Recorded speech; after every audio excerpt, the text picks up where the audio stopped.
Du coup, vous allez avoir besoin d'une clé de 3 pour enlever les plaquettes de sur l'étrier.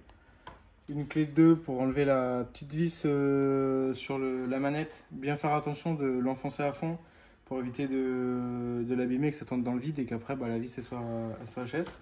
Il va falloir une seringue, le liquide de frein et le petit entonnoir qu'on va mettre sur la manette, ainsi que la petite pièce Shimano qu'on va mettre à l'intérieur de l'étrier pour éviter que les pistons ils s'écartent quand on fait la purge.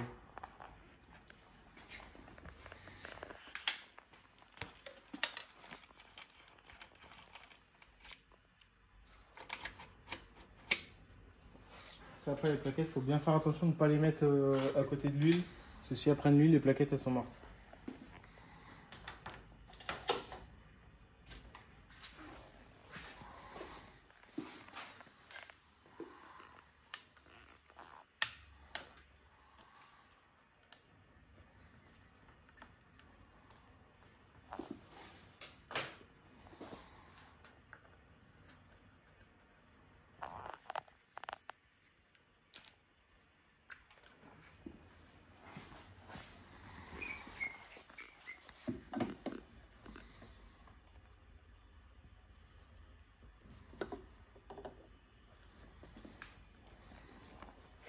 Du coup, pour les étriers 12 vitesses, c'est avec la clé de 3 qu'il faudra utiliser encore. Il faut venir enfoncer la seringue ici. Et après, c'est la petite vis au-dessus qu'il faut venir dévisser.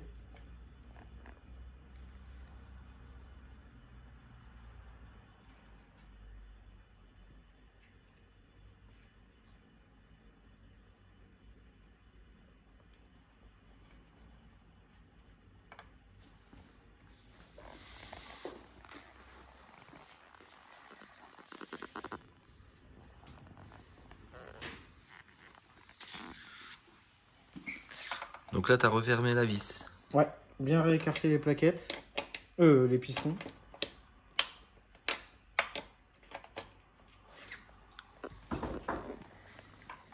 Et après, on peut venir mettre la petite cale.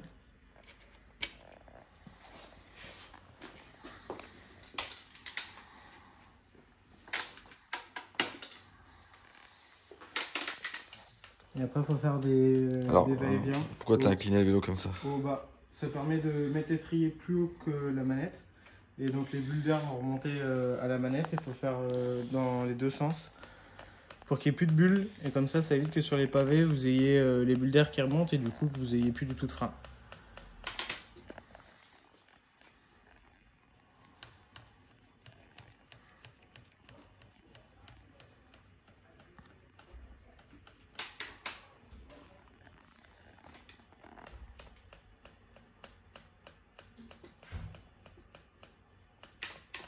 Et une fois qu'il n'y a plus de bulles, on referme le bocal.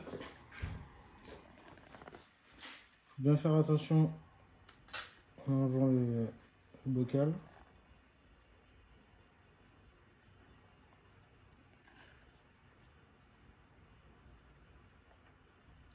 Tac.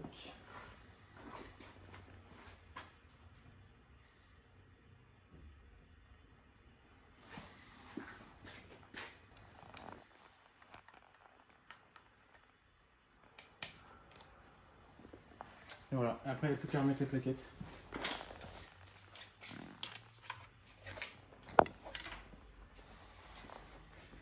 Faut bien faire attention au sens sur les plaquettes, droite-gauche.